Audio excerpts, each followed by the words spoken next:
یہ سورہ یوسف کی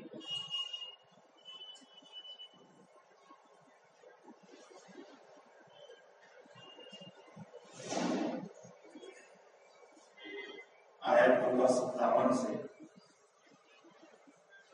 63 تک ہے. اس کا ترجمہ یہ ہے کہ اور آئے یوسف کے بھائی تو حضرت یوسف علیہ السلام کے پاس داخل تھے. تو حضرت یوسف علیہ السلام نے ان کو پہچان لیا،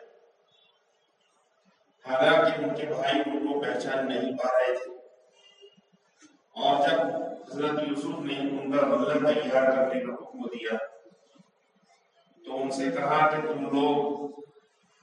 اپنے باپ شریف بھائی کو بھی میرے پاس لے آؤ. کیا تم لوگ دیکھتے نہیں ہو کہ میں پورا ناز کر دیتا ہوں اور میں بہت زیادہ مہمان نوازی کرنے والا ہوں؟ اگر تم لوگ اپنے بھائی کو میرے پاس نہیں لائے تو یہ بندہ میرے پاس سے تم کو نہیں ملے گا اور تم نہ میرے قریب آنا. وہ لوگ کہنے لگے کہ ہم اپنے والد کو اس کی خواہش کریں گے اور ہم کو اپنے سے مانگیں گے اور یقیناً ہم یہ کام ضرور کریں گے. حضرت یوسف علیہ السلام نے اپنے نوکروں سے کہا کہ تم لوگ رکھ دو ان کے سامان میں ان کی پونجی، تاکہ وہ لوگ اچھی طرح پہچان لیں جبکہ وہ اپنے گھر والوں کے پاس لوٹ کر جائیں تاکہ وہ دوبارہ آئے. بس جب وہ لوگ پہنچے اپنے والد کے پاس تو ان لوگوں نے کہا کہ ہمارے ابا، ہم لوگوں کو آئندہ اللہ سے منع کر دیا گیا، تو آپ بھیجیے ہمارے ساتھ ہمارے بھائی کو تاکہ ہم پورا کا پورا بدلہ لے کر آئیں اور یقیناً ہم اپنے بھائی کی حفاظت کرنے والے ہیں. پیچھے کی آیات میں اس بات کو بتایا گیا تھا کہ حضرت یوسف علیہ السلام کو اللہ تعالیٰ نے مصر کا وزیر خزانہ بنایا تھا اور حضرت یوسف علیہ السلام نے یہ دعویٰ بھی کیا تھا کہ مجھے وزیر خزانہ بنا دو تو جو 7 سال غلے کی حفاظت کرنا ہے وہ بھی کام میں بخوبی کروں گا اور جب 7 سال قحط کے آئیں گے تو اس وقت بھی میں قحط کے زمانے میں جس طرح اناج کو میرا تقسیم کرنا ہے میں کام اچھی طرح کر سکتا ہوں۔ تو چنانچہ اس وقت کا جو بادشاہ تھا اس نے حضرت یوسف علیہ السلام کو تو 1 سال اپنا خصوصی مہمان بنا کر رکھا۔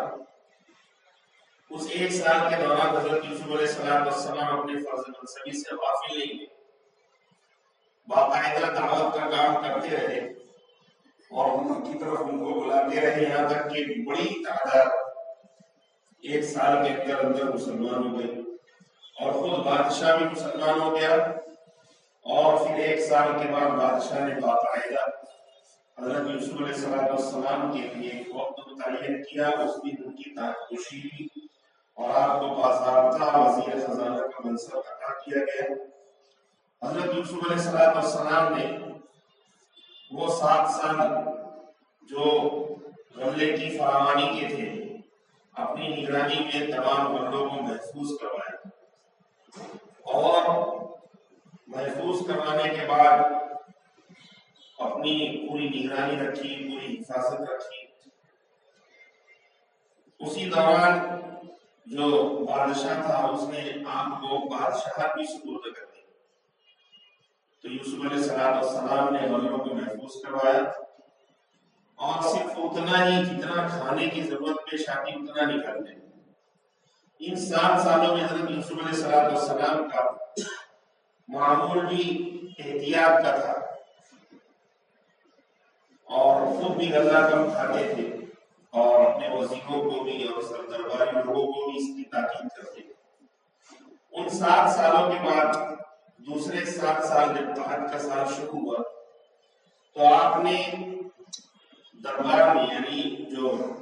مطبخ تھا صاحب شاہی، تو شاہی کچن کے اندر حکم دے دیا کہ صرف 1 وقت کھانا بنے گا دوپہر میں، اور اسی طرح خود بھی آپ صرف 1 وقت کھانا کھاتے۔ لوگوں نے پوچھا کہ آپ کے پاس تو غلہ موجود ہے، جن لوگوں کے پاس نہیں ہے وہ کم کھائیں۔ تو حضرت یوسف علیہ السلام نے جواب دیا کہ اگر میں کم کھاؤں گا اور میں صرف دن میں 1 ہی وقت کھاؤں گا اور کچھ وقت بھوکا رہوں گا تو جو لوگ قحط زدہ ہیں، ہمارے مصر میں بھی قحط ہے، مصر کے علاوہ دیگر علاقوں میں بھی قحط ہے، ان لوگوں کو پورا اناج نہیں مل رہا ہے، وہ لوگ بھوکے رہ رہے ہیں، تو مجھے ان کے ساتھ کچھ ہمدردی رہے گی۔ چنانچہ روزے کا فلسفہ بھی یہی ہے، روزے کا فلسفہ بھی یہی ہے۔ حضرت شیخ الحدیث مولانا زکریا صاحب رحمۃ اللہ علیہ فرماتے ہیں کہ جہاں روزہ انسان کے اپنے نفس کشی کے لیے، نفس کو توڑنے کے لیے، نفس کو قابو میں کرنے کا ذریعہ ہے، یہ مقصد ہے، تو وہیں پر اللہ تعالیٰ کا ایک مقصد یہ ہے کہ غربا کے ساتھ اور جو محروم ہے، جو بھوکے ہیں، ان لوگوں کے ساتھ ایک مشابہت پیدا ہو جائے۔ اس لیے کہ جب تک انسان کے اوپر خود کوئی حالت نہیں گزرتی تو اس حالت کا اندازہ نہیں ہوتا۔ تو حضرت یوسف علیہ السلام کے پاس وزارت تھی، حضرت یوسف علیہ السلام کے پاس غلہ تھا، مصر کے اندر فراوانی تھی، اور حضرت یوسف باقاعدہ تقسیم بھی کر رہے تھے۔ آپ نے راشنین کا نظام قائم فرمایا، ابھی آگے جیسا آ رہا ہے، باقاعدہ حضرت یوسف علیہ السلام نے مصر میں اور مصر کے باہر غلہ بھیجنے کا اہتمام فرمایا، اور اس کا طریقہ کار یہ رکھا کہ 1 اونٹ کے بوجھ کے برابر، اونٹ کے بوجھ سے مراد ایک وسط عربی میں 60 کو کہتے ہیں، اور ہمارے اپنے اعتبار سے 210 کلو، لیکن اس کو جو ہے یو پی کا، ہمارے یہاں جو من ہوتا ہے وہ 40 کلو کا ہوتا ہے، لیکن یو پی وغیرہ کے علاقوں میں جو من ہوتا ہے وہ 20 کلو کا ہوتا ہے، تو 5 من ہمارے اعتبار سے یہ غلہ ایک شخص کو دیا کرتے تھے۔ تو چنانچہ حضرت یوسف علیہ السلام نے اس زمانے میں اپنا نظام جو بنایا اس کے اندر خاص طور پر اس کا خیال رکھا۔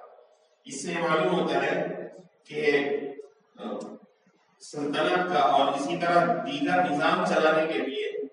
صرف یہ نہیں ہے کہ لوگوں تک ان کی ضروریات کو پہنچا دیا جائے، بلکہ خود کے اوپر بھی ایسے کچھ حالات گزرنے چاہیے تاکہ لوگوں کی درد اور فکر معلوم ہو سکے۔ جو صحابہ نے حکومت کی، انبیاء کرام علیہ السلام نے جن لوگوں کو اللہ نے حکومت دی، جیسے حضرت داؤد، حضرت سلیمان، حضرت یوسف علیہ السلام، اور ان کے بیٹے بھی بعد میں پھر جو ہے مملکت میں رہے، تو ان لوگوں کو جو اللہ نے حکومت دی اس کی مصلحت یہ تھی۔ حالانکہ نبوت اور دولت دو چیزیں جمع نہیں ہوتی عام طور پر، لیکن اللہ تعالیٰ نے جو جمع فرمایا اس کا ایک مقصد یہ بھی تھا کہ انسانوں میں ایسے لوگوں پر حکومت کریں تاکہ حکومت کرنے کا سلیقہ ان کو معلوم ہو۔ آج جو حکمرانوں کے اندر بے انصافی، ظلم پایا جاتا ہے اور اسی طرح لوگوں کو ان کا حق پورا نہیں دیا جاتا ہے، اس کی وجہ یہ ہے کہ لوگوں کے حالات کا ان کو اندازہ نہیں ہوتا۔ اسی وجہ سے حضرت عمر رضی اللہ عنہ گشت کیا کرتے تھے، حضرت عمر بن عبدالعزیز رحمۃ اللہ علیہ ان کے نقش قدم پر چل کر گشت کیا کرتے تھے، جیسا کہ حضرت یوسف علیہ السلام بھوکے رہتے تھے تاکہ لوگوں کی حالات کا اندازہ ہو۔ تو حکمرانوں کے لیے ضروری ہے کہ براہ راست تو ان حالات سے وہ گزرے ہوں، اور اگر نہیں گزرے ہوں تو کم از کم لوگوں کے حالات کا اندازہ ہونا چاہیے۔ حضرت یوسف علیہ السلام خود بھی ایک وقت کھاتے تھے، شاہی مطبخ میں، شاہی کچن کے اندر بھی ایک ہی وقت کھانا بنتا تھا، اور لوگوں کو اس بات کی تاکید تھی، خاص طور پر جو لوگ مملکت سے اور وزارت سے جڑے ہوئے تھے، کہ اپنے آپ کو بھوک کا عادی بنا۔ حضرت یوسف علیہ السلام نے اپنی تدبیر کے مطابق جو اللہ تعالیٰ نے علم ان کو دیا تھا، اس علم کے مطابق آپ نے راشننگ کا نظام قائم کیا، دنیا کو بتایا کہ اس سے معلوم ہوتا ہے کہ اگر مملکت کے اندر غلے کی کمی ہو یا کوئی اور بات پیش آ جائے کسی علاقے کے اندر خاص طور پر، تو وہاں پر حکومت کی ذمہ داری ہے کہ حکومت ضروریات کا انتظام کرے۔ تو حضرت یوسف علیہ السلام نے راشنی کا نظام قائم کیا اور بتایا کہ دیکھو جو مصر کے لوگ ہیں ان کو تو تقسیم کیا جائے گا، اور جو باہر کے علاقے کنعان جو حضرت یوسف علیہ السلام کا آبائی وطن تھا، وہاں پر بھی قحط سالی تھی۔ وہاں جب لوگوں کو پتا چلا کہ بادشاہ مصر جو ہے وہ لوگوں کو اناج مول لے کر دیتے ہیں، قیمت لے کر کے اناج دیتے ہیں، جو مناسب قیمت ہوتی ہے وہ لیتے ہیں، تو حضرت یوسف علیہ السلام کے بھائی جو 11 بھائی تھے اس میں سے 10 بھائی، سب سے چھوٹے بھائی جو حضرت یوسف علیہ السلام کے حقیقی تھے، مطلب ان کی والدہ اور ان کے والد دونوں ایک تھے، تو یہ 10 بھائی غلہ لینے کی غرض سے حضرت یوسف علیہ السلام کے پاس پہنچے۔ جب یہ حضرت یوسف علیہ السلام کے دربار میں آئے تو حضرت یوسف علیہ السلام نے ان کو پہچان لیا، لیکن حضرت یوسف علیہ السلام کو ان لوگوں نے نہیں پہچانا۔ اس کی وجہ یہ ہے، مفسرین لکھتے ہیں کہ حضرت یوسف علیہ السلام کی عمر حضرت ابن عباس رضی اللہ تعالیٰ عنہ کی روایت کے مطابق 40 سال کی ہو چکی تھی۔ تو 7 سال کے تھے جس وقت کنویں میں ڈالے گئے، اب 7 سال کا بچہ اگر 40 سال کا ہو جائے تو بہرحال بہت زیادہ تغیر آ جاتا ہے۔ اور دوسری ایک وجہ یہ بھی تھی نہ پہچاننے کی کہ ان لوگوں نے تو اپنی دانست میں، جیسا کہ کہا بھی ان لوگوں نے اپنی دانست میں سمجھا تھا کہ ہم نے یوسف کو کنویں میں ڈالا تھا، پھر قافلے والے لے کر کے چلے گئے، اب پتہ نہیں وہ کہاں ہوں گے۔ وزیر خزانہ دیکھ کر کے ان کو سمجھ میں نہیں آیا، تو تغیر بہت زیادہ ہو چکا تھا حضرت یوسف میں، اور برخلاف ان کے دیگر بھائی، ان کے بھائی پہلے سے عمر تھے، ان کی زیادہ عمر تھی، تو ایسا ہوتا ہے کہ اگر کوئی بڑی عمر کا شخص ہو، خاص طور پر جو عمر بڑھنے کی ہوتی ہے اس عمر میں اگر کسی نے اس کو دیکھا ہو شخص کو، اور اس کے کئی سالوں کے بعد بھی دیکھے تو پہچان لے گا، لیکن اگر کسی کو بچپن میں دیکھا ہو اور اب بڑی عمر میں دیکھے، اندھیری میں 40 سال سے زائد عمر میں، تو پہچاننا مشکل تھا۔ حضرت یوسف علیہ السلام نے تو اپنے بھائیوں کو پہچان لیا۔ اور ایک اور عجیب بات دیکھیے، ابھی آگے بھی ہم کہوائیں گے کہ حضرت یوسف علیہ السلام کے جو بھائی تھے وہ اگرچہ ظالم تھے لیکن نبی کے لڑکے تھے، نبی کے پوتے تھے، نبی کے بھائی تھے، نبوت کے خاندان میں سے، تو اللہ تعالیٰ نے ایک خاص قسم کی وجاہت، ایک خاص قسم کا دبدبا بھی ان کے اوپر رکھا تھا، بالکل صاف پہچانے جاتے تھے، الگ تھلگ بالکل۔ اللہ تعالیٰ جس طرح انبیاء کو ظاہری وجاہت بھی دیتا ہے، باطنی خوبیاں بھی دیتا ہے، تو اگرچہ ان لوگوں کے اندر حضرت یوسف علیہ السلام کی وجہ سے حسد پیدا ہو گیا تھا، لیکن بہرحال تھے تو نبی کے بیٹے، نبی کے پوتے، خاندان نبوت کے چراغ، چشم چراغ تھے وہ، اس وجہ سے سب میں ممتاز ہو جاتے تھے۔ تو جب وہ لوگ آئے اور 10 کے 10، ابھی آگے بھی بات آئے گی، یاد رکھنا ہے کہ بالکل ہٹے کھٹے بوڑھے ہو چکے تھے لیکن جوان دکھتے تھے، بالکل خوبصورت ترین۔ حضرت یوسف علیہ السلام تو کیا دیگر لوگ بھی پہچان جاتے تھے، ان کو بالکل الگ نظر آتے ہیں۔ حضرت یوسف علیہ السلام نے ان کو پہچانا، یہ ان لوگوں نے ان کو نہیں پہچانا۔ قرآن میں ہے فَعَرَفَهُمْ وَهُمْ لَهُ مُنكِرُونَ، منکر ایسے شخص کو یا کسی ایسے کام کو کہتے ہیں جس میں اجنبی پن پایا جاتا ہے، جو کام پہلے کبھی نہ کیا وہ منکر کہلاتا ہے۔ تو ایسے ہی شخص جس کو کبھی پہلے دیکھا نہ ہو، اجنبی ہو یا پہچان نہ پا رہے ہو کسی وجہ سے، تو منکر کہلاتا ہے۔ تو حضرت یوسف علیہ السلام کو بظاہر پہچان نہیں پائے، تخت سلطنت پر دیکھ کر نہیں پہچان پائے، یا یہ کہ پھر عمر کی زیادہ ہونے کی وجہ سے پہچان نہیں پائے۔ حضرت یوسف علیہ السلام نے ان کے سامنے کچھ ظاہر نہیں کیا، بلکہ ان سے پوچھتے رہے تاکہ ان کو کچھ یاد آ جائے۔ ان لوگوں سے حضرت یوسف علیہ السلام نے جب وہ آئے تو ان کو پوچھا کہاں سے آئے ہو؟ ان لوگوں نے کہا کنعان سے آئے ہیں۔ اچھا، تو ان لوگوں نے حضرت یوسف علیہ السلام نے ان کو یہ کہا کہ نہیں، تم لوگ کنعان سے نہیں آئے ہو بلکہ کسی اور جگہ کے ہو اور جاسوس ہو، اس لیے کہ وہاں جو زبان ہے وہاں کی زبان تو عبرانی ہے، یہودیوں کے حضرت ابراہیم علیہ السلام کی زبان ہے، اور تم لوگ تو عربی بول رہے ہو، مصر کی زبان عربی تھی تو تم مصر کی زبان کہہ رہے ہو، اور وہاں پہ عبرانی زبان چلتی ہے، یہ ہے وہ لوگ عربی زبان کہہ رہے تھے، اور مصر کے یہ زبان جو تھی وہاں اس علاقے میں عبرانی زبان تھی، تو وہ لوگ عربی زبان میں بات کرنے لگے۔ تو حضرت یوسف علیہ السلام نے کہا کہ تم عربی میں کس سے بات کر رہے ہو؟ انہوں نے کہا کہ ہم حضرت یعقوب کے بیٹے ہیں، حضرت اسحاق کے پوتے ہیں، حضرت ابراہیم کے پر پوتے ہیں، اس طرح سے علامتیں بتائی، انہوں نے خاندان بتایا، ہمارے والد یہ، ہمارے چچا یہ ہے۔ انہوں نے کہا کہ اچھا نہیں، مجھے تو شک ہو رہا ہے تم لوگوں میں، تم لوگ جاسوس ہو، ابھی میں تمہارے پیچھے پولیس کا محکمہ لگاتا ہوں، تمہاری پوری تحقیق کرتا ہوں کہ تم لوگ کون ہو، کہاں سے آئے۔ بہرحال ڈر ڈر کر انہوں نے سب پوری حقیقت بتا دی۔ حضرت یوسف علیہ السلام نے پوچھا کہ تم لوگ سب 10 یہ سب بھائی ہو؟ انہوں نے کہا کہ ہم سب بھائی ہیں، سب کا نام بھی پتا ہے، یہ نام ہے، یہ نام ہے، یہ نام ہے۔ کہا کہ اور بھی بھائی ہیں کہ تمہارے؟ انہوں نے کہا کہ ہاں ہمارے 2 بھائی اور ہم 12 بھائی تھے، اپنے والد کے 12 بیٹے تھے، اس میں سے ہم 10 آئے۔ تو حضرت یوسف نے پوچھا کہ وہ 2 کہاں ہیں؟ تو ان لوگوں نے کہا کہ ایک تو ہمارا بھائی تھا بہت خوبصورت اور بہت ہمارے والد صاحب کا بڑا، ہماری زبان میں سے ڈاڑ کا تھا، ہمارے والد صاحب بہت چاہتے تھے تو ہم نے ان کو اس سے دور کرنے کے لیے ان کو کنویں میں ڈال دیا۔ حضرت یوسف علیہ السلام نے کہا کہ پھر کیا ہوا ان کا؟ انہوں نے کہا کہ ہم نے تو کنویں میں ڈال دیا تھا، پتہ نہیں وہ کہاں ہے، زندہ بھی ہے کہ نہیں ہے، اس کے باوجود ان لوگوں نے نہیں پہچانا۔ انہوں نے کہا کہ اچھا ایک بھائی اور، پھر 11 کوئی 12واں بھائی،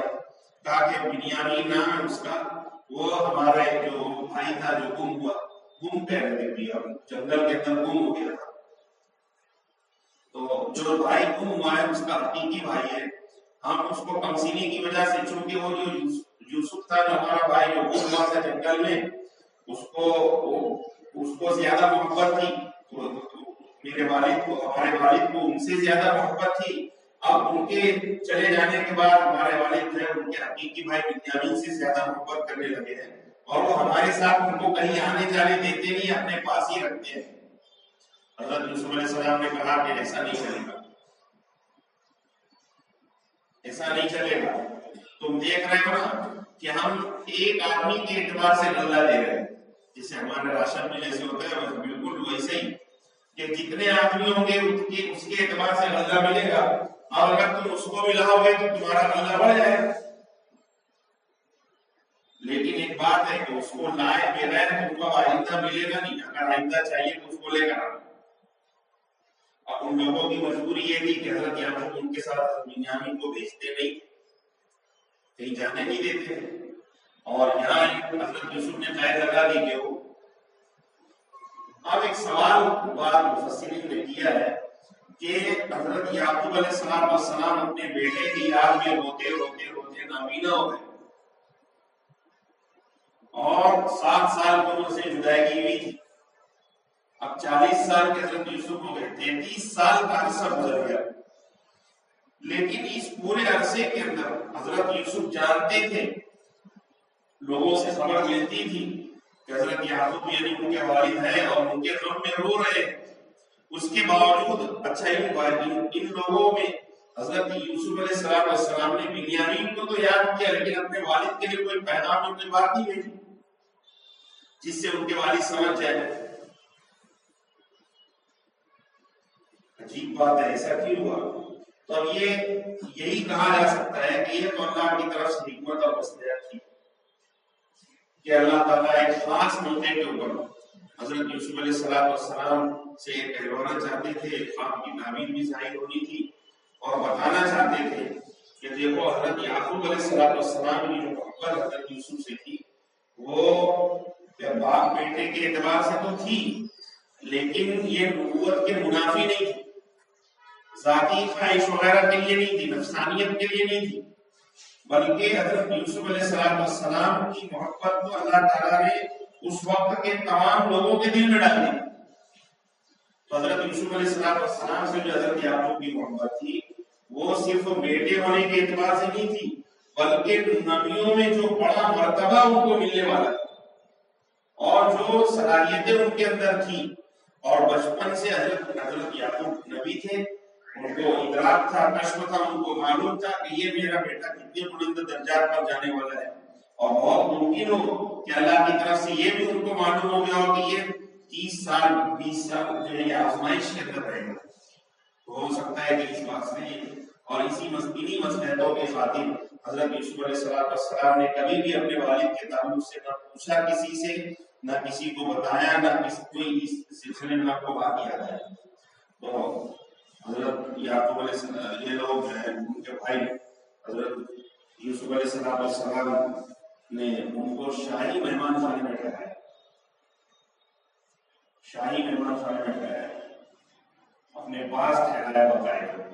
اور اپنے نوکروں کو کہہ رہے کہ ان کا خیال رکھنا۔ اور جب یہ شاہی مہمان خانے میں ٹھہرے تب بھی ان کو کچھ خیال نہیں آیا، بس سمجھتے رہے کہ یہ خصوصی عنایت ہے۔ تو حضرت یوسف علیہ السلام نے اپنے نوکروں سے کہہ دیا تھا کہ جس وقت یہ واپس جائیں گے تو اس وقت یہ جو پیسہ انہوں نے دیا ہے غلے کے عوض میں، جو پونجی دی ہے، جو بھی اس وقت چلتا رہا، روپیہ پیسہ تو نہیں کہا جا سکتا، جو بھی غلے کے عوض میں حضرت یوسف لے رہے تھے، اپنے نوکروں کو حضرت یوسف نے حکم دیا کہ ان کے غلے کے اندر اس کو رکھ دینا۔ گویا آپ پیسہ لینا نہیں چاہتے تھے۔ کیوں نہیں لینا چاہتے تھے؟ ایک وجہ تو یہ بیان کی گئی کہ چونکہ حضرت یعقوب علیہ السلام نبی تھے، تو آپ کے اتنے زیادہ 11 بیٹے تھے، ان کے بھی پھر خاندان، اور عام طور پر انبیاء اکرام علیہ السلام کی زندگیاں فقر و فاقے اور نصرت کے اندر گزری ہے، تنقید کے اندر گزری ہے۔ حضرت یوسف علیہ السلام جانتے تھے کہ یہ لوگ اللہ لینے کے لیے تو آئے ہیں، لیکن پونجی بمشکل لے کر آئے ہوئے، بہت ہی زیادہ جو ہے مشکل سے ان کو دستیاب ہوئی ہوگی، اس لیے ان کو واپس کر دیا اور اپنے پاس سے دے دیا۔ تو حضرت یوسف علیہ السلام کو تو اختیار تھا، لیکن پھر بھی یہ تو خزانے سے دے رہے ہیں، خیانت تو نہیں ہوئی۔ تو اس وجہ سے کچھ لوگوں نے یہ بھی کہا کہ حضرت یوسف علیہ السلام دراصل ان کے ساتھ خیر خواہی کرنا چاہتے تھے، اور اپنے ذاتی مصرف سے انہوں نے دیا تھا کہ بھائی ہیں اور بھائیوں سے لینے میں شرم آئی، انہوں نے تو اپنے بھائی ہونے کا خیال ہی رکھا، لیکن حضرت یوسف علیہ السلام تو بہر کے بڑے اعلیٰ اخلاق کے اوصاف کے مالک تھے، تو انہوں نے خیال رکھا۔ ایک وجہ اور بیان کی گئی ہے کہ حضرت یوسف علیہ السلام چاہتے تھے کہ جب یہ لوگ یہ ہو سکتا ہے ان کے پاس پونجی نہ ہو اور جب اللہ لے کر جائیں گے ان کے پاس کچھ پیسہ نہیں ہوگا، اب اللہ ختم ہو جائے گا تو پھر کیسے لینے کے لیے آئیں گے؟ تو دوبارہ یہ آئے اور اپنے بھائی بنیامین کو ساتھ میں لے کر آئے، تو اس وجہ سے حضرت یوسف علیہ السلام نے ان کی جو پونجی تھی جو بھی وہ مول لے کر کے آئے تھے تو وہ چیز جو ہے ان کے بندے کے اندر چھپا دی اور نوکروں سے کہا کہ ان کو رخصت کرو اور محل کے باہر آ کر شاہی مہمان خانے کے باہر کافی دور ان کے ساتھ چلے اور ان کو سب باتیں پوچھتے رہے، ان سے باتیں کرتے رہے دل جمعی کی اور پوچھتے پوچھتے ان کو رخصت کیا۔ یہ لوگ جب حضرت یوسف علیہ یعقوب علیہ السلام کے پاس پہنچے تو حضرت یعقوب علیہ السلام کے پاس بڑی تعریف کی، وہ جو وزیر خزانہ ہے تو بڑے اچھے اخلاق کے آدمی ہیں اور بعد میں جب انہوں نے دیکھا تھا سامان میں تو پیسہ مل گیا، انہوں نے کہا کہ انہوں نے سے پیسہ بھی لے لیے اور ان سے پوچھ رہے تھے اور ایک عجیب شرط رکھی انہوں نے کہ آئندہ جب تم کو غلہ لگے گا تم چاہو گے کہ غلہ تم کو ملے تو اپنے بھائی کو بھی ساتھ لے کر کے آنا۔ اس کی دو وجہ انہوں نے بیان کی، ایک وجہ تو یہ بیان کی کہ منع منا الکیل، کہ ہم سے غلہ روک لیا جائے گا، اگر ہم نہیں لے کر گئے ہم کو بھی نہیں ملے گا، بادشاہ نے کہہ دیا کہ تم لوگوں کو بھی نہیں ملے گا۔ دوسری وجہ یہ بیان کی کہ چونکہ ہر آدمی کے اعتبار سے مل رہا ہے تو ایک آدمی اگر ہمیں پڑ جائے گا تو غلہ ہم کو زیادہ مل جائے گا، اخانا نقتل، یعنی ہم پورا کا پورا غلہ لے سکتے ہیں۔ اور ان لوگوں کو اس بات کا اندازہ تھا کہ ہو سکتا ہے کہ حضرت یعقوب علیہ السلام بنیامین کو ساتھ میں جانے کی اجازت نہ دے، تو انہوں نے یقین دلایا وَإِنَّا لَهُ لَحَافِظُونَ، ہم اس کی پوری حفاظت کریں گے، ہم جو ہے اس دھوکہ نہیں دیں گے، ہم پوری حفاظت کریں گے، اس لیے کو غلہ چاہیے۔ تو بہرحال یہ حضرت یوسف علیہ السلام کے اخلاق سے بڑے متاثر ہوئے، جا کر کے بہت زیادہ تعریفیں بیان کی اور پھر اپنے مالک کو کہا بھی کہ دیکھو یہ اس طرح ہم یہ غلہ لائے ہے، لیکن باہر کیف وہ پہچان نہیں پائے۔ اور حضرت یعقوب علیہ السلام یہ بھی خیال نہیں، اسی موقع کے اوپر مفسرین سوال میں حضرت یعقوب علیہ السلام کو خیال نہیں ہے، ابھی آگے آئے گا کہ حضرت یہ جو دوسرا چکر ہوا پھر حضرت یعقوب علیہ السلام نے ان کو پہچانا تو یہ دور سے ہی حضرت یعقوب علیہ السلام نے خوشبو محسوس کر لی، ابھی وہ لوگ آئے بھی نہیں تھے تو اپنے پاس بیٹھنے والوں کو حضرت یعقوب نے کہا کہ مجھے یوسف کی خوشبو آ رہی ہے۔ عجیب بات ہے، جب کنعان کے کنویں میں تھے جب حضرت یوسف کی خوشبو نہیں آئی، اور جب مصر کی سلطنت پر بیٹھے ہوئے وہاں سے ان کو حضرت یوسف کی خوشبو آ رہی ہے۔ تو یہ سب راز ہے، یہ سب حکمتیں ہیں اللہ تعالیٰ کی، اور ان تمام واقعات سے خاص طور پر سب سے پہلی بات یہ معلوم ہوئی کہ حضرت یوسف علیہ السلام نے یہ بہت بہترین اور عمدہ نظام چلایا، اور عمدہ نظام چلا کر کے ان کو بتایا کہ دیکھو اس طرح نظام چلاتے ہیں تو اللہ تعالیٰ نے حقیقی طور پر تو دنیا کا نظام اپنے ماننے والوں کے سپرد کر رکھا ہے۔ جب اللہ تعالیٰ حقیقی طور پر اپنے جو ماننے والے ہیں، ایمان والے، ان کے ہاتھوں کے اندر دنیا کا نظام اور خلافت دیتے ہیں تو اس وقت حقیقی امن و امان اور حقیقی عدل اور انصاف قائم ہوتا ہے۔ تو سوال پیدا ہوگا کہ پھر جو کفار اور مشرکین، یہود، نصارا اور اللہ کے جو نافرمان ہیں ان کے ہاتھوں میں کیوں حکومتیں؟ تو ان کے ہاتھوں میں جو حکومتیں وہ ہماری عبرت کے لیے، ان کے ہاتھوں میں جو حکومتیں وہ ہماری امتحان اور آزمائش کے لیے۔ اور اللہ کا ایک ضابطہ اور ہے جو بار بار ہم سنتے بھی رہتے ہیں کہ اللہ تعالیٰ کسی کو حکومت جو دیتا ہے تو ظالم کو کبھی نہیں دیتا، کافر کو دیتا ہے بشرط یہ کہ وہ منصف ہو، انصاف کرنے والا ہو، عدل کرنے والا ہو، ظالم نہ ہو۔ تو اللہ تعالیٰ کا ضابطہ یہ ہے کہ اللہ بطور آزمائش کے ایمان والوں کے ہاتھوں سے وقتی طور پر حکومتیں اور اسی طرح مملکتیں چھین تو لیتا ہے، دوسرے کے سپرد کرتا ہے۔ تو اس کے اندر ایک بہت بڑی مصلحت یہ بھی ہوتی ہے کہ دنیا والوں کو تاکہ پتہ چلے کہ جب ایک بے ایمان کے ہاتھ کے اندر حکومت جاتی ہے جو اللہ کی ذات پر یقین نہیں رکھتا، مرنے کے بعد کا یقین نہیں ہے، حساب کتاب کو اس کو یقین نہیں ہے، تو پھر وہ اپنی من موجی جو چاہے گا وہ کرے گا، ظلم بھی کرے گا اور دیگر چیزیں بھی۔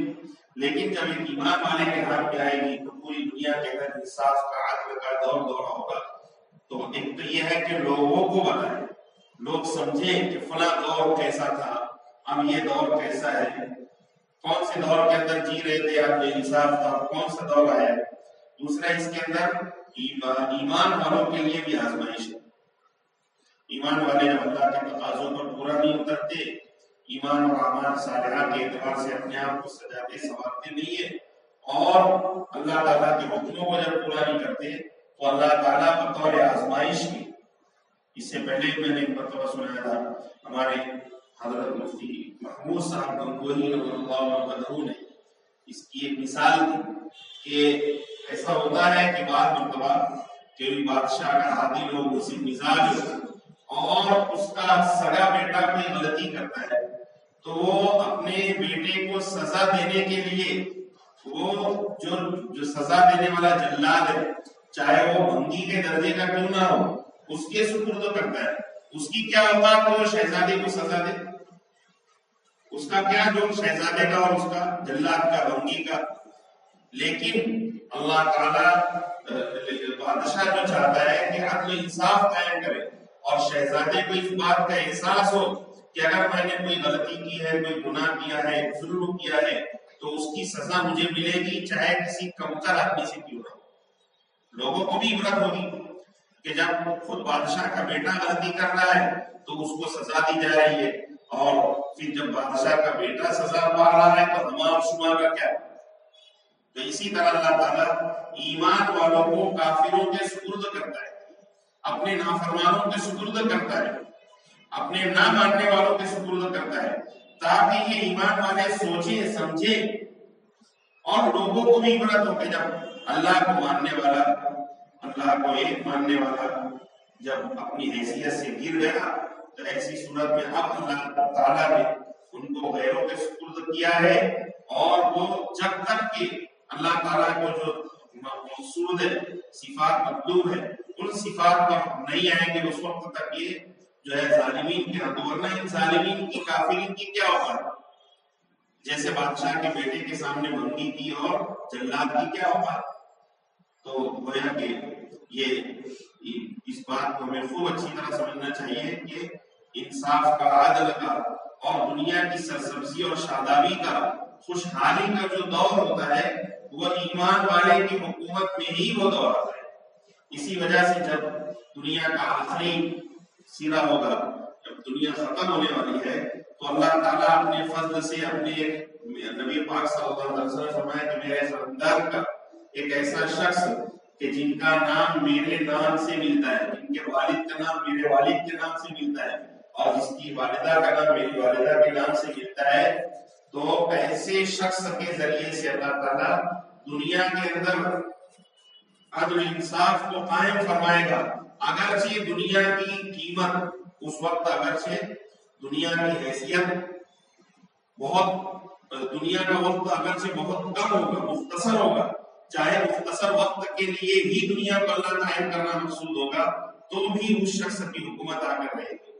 تو بہرحال حضرت یوسف علیہ السلام کی جو یہ حکومت تھی، اس میں اللہ کی طرف سے یہ بھی ہے کہ جب ایمان والے کے ہاتھ میں اور خاص طور پر نبی کے ہاتھ میں دیتے ہیں تو وہ اپنے عدل انصاف کے ساتھ اللہ سے ڈر کر، اور جیسا کہ بتایا گیا کہ وہ تمام حالات کا جائزہ لے کر کے حضرت یوسف علیہ السلام نے جو کہا تھا کہ انی حفیظ علیم، کہ ان دونوں صفات کو، دونوں خوبیوں کو سامنے رکھ کر کے وہ کام حضرت یوسف علیہ السلام نے کیا۔ پھر بعد میں ابھی جیسے کہ آئے گا بھی حفیظ میں کہ جب حضرت یوسف علیہ السلام کے اندر اور ان کی اولاد کے اندر جب تک یہ صفات تھی تو اللہ تعالیٰ نے ان کو بھی عزت دی، سرفرازی تھی، لیکن جب ان کے اندر وہ صفات نکل گئی تو پھر اللہ تعالیٰ نے ان سے وہ چیزیں، ان کے خاندان میں بھی وہ چیزیں باقی نہیں رہی۔ پھر جس طرح ایک وقت آیا کہ حضرت یوسف علیہ السلام نے پورے جاہ و جلال کے ساتھ، پوری عزت کے ساتھ جب اپنے بھائیوں کو جو استقبال کیا اور پھر وہ لوگ مصر کے اندر رہنے لگے، تو جس وقت حضرت موسیٰ علیہ السلام کا دور آیا تو ان کو مصر سے نکلنا بھی پڑا، بھاگنا پڑا مصر سے، تو جا کر کے انہوں نے دوسری جگہ بنا لی۔ ایک وقت تھا کہ اللہ تعالیٰ نے بادشاہ بھی دی اور پورے جا و جلال عزت کے تمطراق کے ساتھ رہے، لیکن جب اللہ کی نافرمانی پہ اترے وہ صفات باقی نہیں رہی تو پھر اللہ تعالیٰ نے وہ چیزیں ان سے چھین لی۔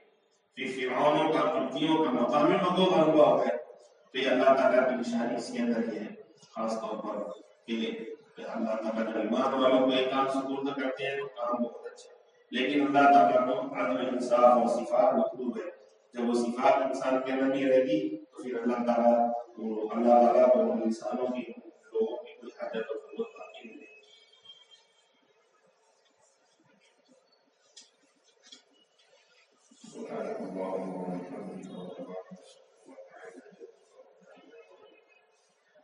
اللهم صل وسلم وبارك على سيدنا مولانا محمد اے اللہ سب کے سب ہمارے ہمیں اپنے علوم کے استحصال عطا فرما۔ اے اللہ سچی توحید اور توفیق عطا فرما۔ زیادہ سے زیادہ اپنی مقبولیات میں چلا کرنا مقبولیات سے کوئی حفاظت فرما۔ اے اللہ ہمارا خصوصی فضل فرما، ہماری مغفرت فرما، ہمارے والدین کی مغفرت فرما، ہماری بہنوں کی مغفرت فرما، اساتذہ اور مشائخ تلامذہ اور شاگردوں کی مغفرت فرما۔ اے اللہ اے بیان کی مغفرت فرما۔ اے اللہ پوری امت کی بخشش کے فیصلے فرما۔ اے اللہ پوری امت کے حالات پر رحم فرما۔ اے اللہ پریشان حالوں کی پریشانی کو دور فرما۔ اے اللہ مصیبت زدہ کی مصیبتوں کو دور فرما۔ اے اللہ جو فقر فاقہ اور تنگی میں ہے اللہ ان کے فقر فاقے کو دور فرما۔ اے اللہ رجوع کاموں کو سلجھانے کے فیصلے فرما، کاموں کو رکاوٹوں کو دور فرما، مشکلات کو آسان فرما۔ اے اللہ ہم میں سے ہر ایک کو حلال پر قریب عافیت سے خیر و برکت اور رزق حلال ذریعہ معاش عطا فرما۔ اے اللہ کفر سے، شرک سے، نفاق سے، سوء اخلاق سے ہم سب کی بڑی بڑی حفاظت فرما۔ ایمان کامل نبی صادق کی دولت عطا فرما، معاشرت کا حسن عطا فرما، معاملات کی سچائی صفائی ستھرائی عطا فرما، اخلاق کی پاکیزگی عطا فرما۔ اے اللہ بیماروں کو شفاء کاملہ عاجلہ مستمرہ عطا فرما۔ یہ دوروں کو اوپر عطا فرما، دوروں کی تنگی کو دور فرما، رزق کی تنگی کو دور فرما۔ اے اللہ قرآن و حدیث کے الفاظ کو ہماری زبان پر جاری و ساری فرما، قرآن و حدیث کی حقیقت اور اس کا نور ہمارے دلوں میں پیدا فرما۔ اے اللہ قرآن و حدیث کے اعمال کو ہمارے بدن سے جاری و ساری فرما۔ اے اللہ قرآن و حدیث کے پیغام کو دنیا کے انسانوں تک پہنچانے کے لیے ہمیں بھی اور ہماری قیامت تک کے آنے والی نسلوں اور اولاد کو اے اللہ اس کے لیے صفات قبولیت کے ساتھ قبول فرما۔ اے اللہ دنیا کے اندر قرآن کریم کو ہمارے لیے ہدایت، رحمت، برکت اور نور کا ذریعہ بنا، قبر کے اندر قرآن کریم کو ہمارے لیے انس کا ذریعہ بنا۔ اے اللہ میدان محشر میں قرآن کریم کو ہمارے سفارشی بنا اور جہنم کے عذاب سے آر کا ذریعہ بنا۔ اے اللہ قرآن عقائد کو ہمیں اپنے دلوں میں جاگزی کرنے کی توفیق عطا فرما۔ قرآن کے خلاف عقائد سے اور نظریات سے ہم سب کی پوری پوری حفاظت فرما۔ قرآن معاملات، قرآن معاشرت اور قرآن اخلاق ہمیں اپنی زندگی میں اور امت کی زندگی میں زندہ کرنے کی توفیق اور سعادت نصیب فرما۔ قرآنی عوامل کو بجا لانے اور قرآنی منکرات سے بچنے کی توفیق اور سعادت نصیب فرما۔ اے اللہ دن رات کی کریم کو پورے زور اور شوق اور محبت کے ساتھ قرآن کریم کی تلاوت کی توفیق اور سعادت نصیب فرما۔